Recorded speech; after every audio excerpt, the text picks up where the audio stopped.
दोस्तों आज की इस वीडियो में हम बात करेंगे कि कैसे हमारे एक सब्सक्राइबर ने सिर्फ 18 दिनों के अंदर अपना कनाडा का विजिटर वीज़ा हासिल किया। सबसे बड़ी बात है कि ये जो भी प्रोसेस है, यानी कि हमने ये फाइल नहीं लगाई, सब्सक्राइबर ने खुद वीडियो देख के फाइल लगाई है। हमने जस्ट उनकी प्रोफाइल को वैलिडेट किया था। अगर आप भी चाहते हैं कि हम आपकी प्रोफाइल को वैलिडेट करें, तब स्क्रीन पे कुछ नंबर विजिबल हो रहे हैं, आप उन नंबर पे अपनी प्रोफाइल को सेंड कर सकते हैं।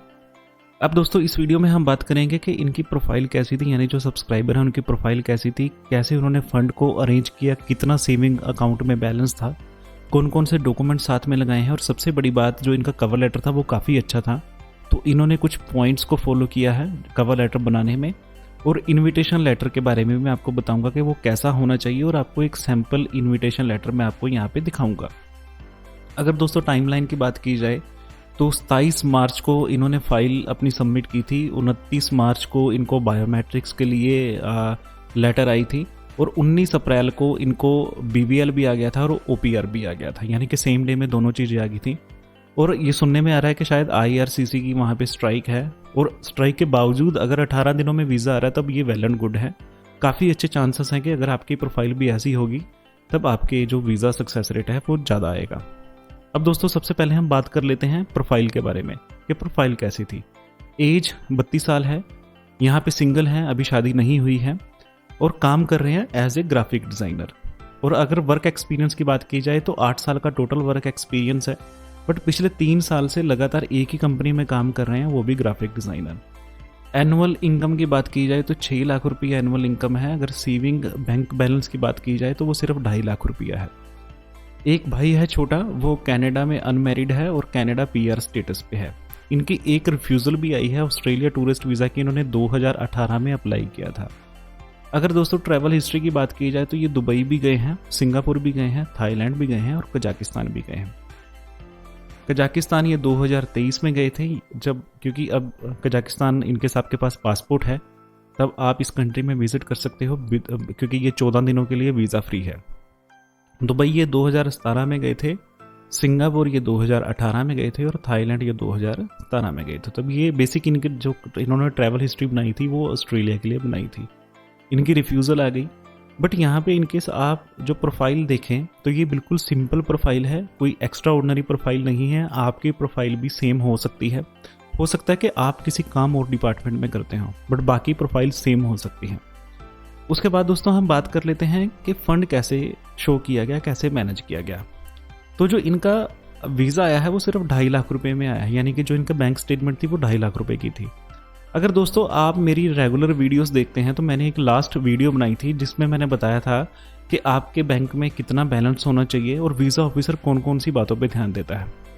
तो दोस्तों अगर इनकी स्टेटमेंट की बात की जाए तो इनकी रनिंग बैंक स्टेटमेंट थी। वीज़ा ऑफिसर को दोस्तों इतना एक्सपीरियंस हो जाता है कि वो आपकी बैंक स्टेटमेंट को देख के ये अंदाज़ा लगा लेता है कि इस बंदे का मेन रीज़न क्या है और क्या ये बंदा वापस अपनी होम कंट्री में आएगा। अगर दोस्तों आप स्टैटिक बैंक स्टेटमेंट का यूज़ करते हैं कि आपने एक पैसा वहाँ पे डिपॉजिट कर दिया, उसे बाद में छेड़ा ही नहीं, ना आपने वहाँ पे कोई ट्रांजेक्शन की है, ना उस पैसे को निकाला है, ना डिपॉजिट किया है, तब वीज़ा ऑफिसर को ये 100% ये डाउट होगा कि ये बंदा वापस नहीं आएगा, क्योंकि इसका जो मेन रीज़न है वो सिर्फ वीज़ा लेना ही है। रनिंग बैंक स्टेटमेंट आपके वीज़ा सक्सेस रेट में काफ़ी यूज़फुल होती है। कोशिश करें कि आप रेगुलर इंटरवल पे पैसा निकाले भी, पैसा डिपॉजिट भी करें, जिससे जो आपकी बैंक स्टेटमेंट है वो रेगुलर बन जाती है। उसके बाद में यहाँ पे 6 महीने की बैंक स्टेटमेंट शो की गई थी। एवरेज अगर सेविंग की बात की जाए तो ये 2,80,000 से 3 लाख रुपए के बीच थी। इन्होंने कहा कि कुछ पैसे की ज़रूरत पड़ी है, और जिसकी वजह से जो इनका फाइनल बैलेंस था वो 2.5 लाख रुपये रह गया था। इनके पास 5 लाख रुपये की FD भी है 8 महीने पुरानी, और कुछ पैसा इन्होंने म्यूचुअल फंड में भी इन्वेस्ट किया है, वो है 4,30,000 रुपये। अब यहाँ पे दोस्तों क्या था, यहाँ पे जो इनके पास सेविंग में था वो सिर्फ 2.5 लाख रुपये था, बट इनकी जो इन्वेस्टमेंट है वो तकरीबन 9,30,000 रुपये के आसपास है। अगर वीज़ा ऑफिसर को लगता है कि इसकी सेविंग में कम है बट इसके पास एक लिक्विड मनी है, जब वो चाहें वो उस पैसे को विदड्रॉ कर सकते हैं, तब दोस्तों आपकी वीज़ा में कोई प्रॉब्लम नहीं पड़ती। आप FD में इनकेस आपके पास है, सेविंग कम है, तब कोई प्रॉब्लम नहीं पड़ती। इनकेस आपकी सिर्फ सेविंग है, आपकी FD भी नहीं है, आपने कोई इन्वेस्टमेंट भी नहीं की, तब आपके वीज़ा में प्रॉब्लम आ सकती है। तब यहाँ पे क्या करें, यहाँ पे सिर्फ 2.5 लाख की जगह आप 4 लाख रुपए यहाँ पे शो कर दें। लास्ट वीडियो में मैंने बताया था कि अगर आप $2000 भी मेंटेन करते हैं तब भी आपके वीज़ा आने के चांसेस ज़्यादा होते हैं। अब दोस्तों हम बात कर लेते हैं डॉक्यूमेंटेशन की। तो डॉक्यूमेंटेशन हमेशा दो तरह के होते हैं, एक जर्नल होते हैं, एक प्रोफाइल बेस होते हैं। जो जर्नल में आते हैं वो है कि जैसे पासपोर्ट हो गया, वो हर किसी के लिए रिक्वायरमेंट रहती है।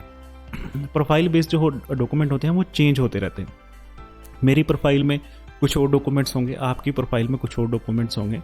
तो यहाँ पे 6 महीने की स्टेटमेंट थी स्टंप के साथ और सिग्नेचर के साथ, बैलेंस सर्टिफिकेट था स्टंप के साथ और सिग्नेचर के साथ। कवर लेटर काफ़ी अच्छा बना था, इम्पैक्टफुल था। कैसे बनना है वो अगले इस वीडियो में मैं आपको बताऊंगा। 3 साल की ITR इन्होंने शो की थी, इनके पास 8 साल की ITR हैं। जो एम्प्लॉयर से एक NOC लेटर लिया था, एक जॉब लेटर लिया था। जॉब लेटर में इनकी ड्यूटीज़ और रिस्पॉन्सिबिलिटीज़ के बारे में बताया गया था, और जो जॉब लेटर था वो कंपनी के लेटर हेड पे था। इनकेस आप भी जॉब लेटर लेते हैं तब आप कोशिश करें कि वो कंपनी के लेटर पे हेड पे हो और वहाँ पे उनकी ईमेल भी हो और प्लस उनका फ़ोन नंबर भी हो। उसके बाद में इन्विटेशन लेटर इनके भाई ने भेजा था जो कनाडा PR है, और इन्होंने CA रिपोर्ट भी यहाँ पे शो की थी जो प्रॉपर्टी वैल्यूएशन की थी।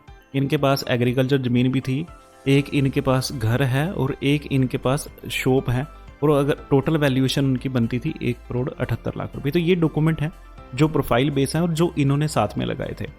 अब यहाँ पे भी कुछ चेंज हो सकते हैं बट ऑलमोस्ट सेम ही रहते हैं इनके साथ जॉब कर रहे हो तो। दोस्तों जो कवर लेटर होता है वो ऐसा डॉक्यूमेंट होता है जिसके बिहाफ पे आपका वीज़ा आएगा या नहीं आएगा टिका होता है। अगर आपका कवर लेटर अच्छा है और आपने इन 8 पॉइंट्स को फॉलो किया तब आपका 100% जो वीज़ा है वो आ जाएगा।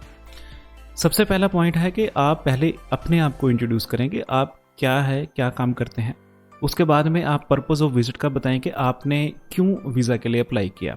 ट्रैवल आइटनरी के बारे में बताएं कि आप कनाडा में कब आओगे और आप कनाडा से कब डिपार्च करोगे अपनी होम कंट्री के लिए, और कौन कौन से प्लेस यहाँ पे विजिट करोगे। फाइनेंशियल सपोर्ट के बारे में बताएं क्योंकि ये जॉब करते थे, ये सेल्फ फंडेड है। इन्होंने अपनी सैलरी की डिटेल बताई थी, अकाउंट नंबर बताया था और कितनी सैलरी आती है वो भी इन्होंने डिटेल में बताई थी। टाइज टू होम कंट्री यहाँ पे भी शो करने हैं कि आप जॉब करते हैं और जो आपकी फैमिली है वो इंडिया में है और आपके पास यहाँ पे प्रॉपर्टी पे है, और प्रॉपर्टी यहाँ पे इन्होंने CA वैल्यूएशन रिपोर्ट लगाई थी।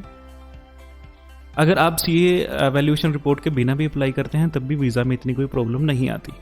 उसके बाद में इन्होंने ट्रैवल हिस्ट्री यहाँ पे शो की थी जितनी भी ये गए थे, और ऑस्ट्रेलिया के जो रिफ्यूज़ल आई थी उसके बारे में भी यहाँ पे बताया था। अगर दोस्तों आपको रिफ्यूज़ल रीज़न से आती है, बिल्कुल जेन्युइन रीज़न से आती है और आपके जो डॉक्यूमेंट होते हैं वो बिल्कुल जेन्युइन होते हैं, तब आपको ज़रूर बताना चाहिए। इनकेस आपकी कनाडा की जो रिफ्यूज़ल है और आप उसे हाइड करते हैं तब दोस्तों यहाँ पर भी आपके चांस आएंगे रिफ्यूज़ल ही आएगी। इनकेस रिफ्यूज़ल है तो उसे बताएं, छुपाए ना। उसके बाद में यहाँ पे इनविटेशन लेटर था जहाँ पे इन्होंने बताया था कि मेरा भाई है कनाडा में PR है और वो मुझे इनवाइट कर रहा है। और जो सबसे अच्छी बात थी वो क्लोजिंग स्टेटमेंट काफ़ी अच्छी थी, एक पोलाइट स्टेटमेंट थी जहाँ पे इन्होंने कहा कि मुझे पता है कि कनाडा के रूल्स क्या हैं और रेगुलेशंस क्या हैं। तो ये पॉइंट को इन्होंने फॉलो किया और एक अच्छा कवर लेटर बनाया। यहाँ पे दोस्तों कई बंदे मैंने ऐसे कवर लेटर बनाते देखे हैं जहाँ पर वो इतनी ज़्यादा इन्फॉर्मेशन दे देते हैं कि वो कवर लेटर कम लगता है, ऐसे ज़्यादा लगता है।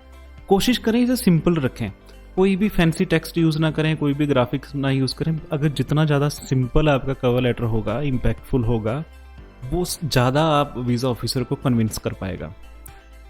बड़ा कवर लेटर या बेतुकी बातें अगर लिखी होंगी तब वो वीज़ा ऑफिसर कंफ्यूज हो जाएगा और बाकी डॉक्यूमेंटेशन पे ज़्यादा ध्यान देगा।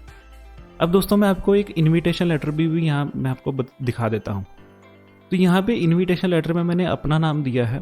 तो सबसे पहले तो ये है कि यहाँ पे उन्होंने बताया कि जो एप्लीकेंट हैं वो कनाडा विजिट करने वाले हैं और जो एप्लीकेंट है वो सिटीज़न है इंडिया के और काम करते हैं एज ए ग्राफिक डिज़ाइनर इस कंपनी में। तो यहाँ पे बेसिक इन्होंने इंट्रोडक्शन दे दी, प्रोफाइल के बारे में बता दिया, और यहाँ पे बताया है कि वो 1 अगस्त 2023 को यहाँ पे आएंगे और 30 अगस्त 2023 तक मेरे पास रुकेंगे, यानी कि 30 दिनों तक मेरे पास रहेंगे और इस विजिट में वो मेरे घर ही रहेंगे और मैं अकोमोडेशन, फूड और ट्रैवल एक्सपेंसेस के लिए जिम्मेवार हूँगा। तो यहाँ पे मेन रीज़न है कि 2.5 लाख में वीज़ा आ गया, क्योंकि वीज़ा ऑफिसर को पता है कि अगर जो अगला बंदा है वो फूड के लिए भी जिम्मेवारी ले रहा है, ट्रांसपोर्टेशन के लिए भी ले रहा है, अकोमोडेशन के लिए ले रहा है, तब आपको पैसा चाहिए ही क्यों खर्च करोगे ज़्यादा।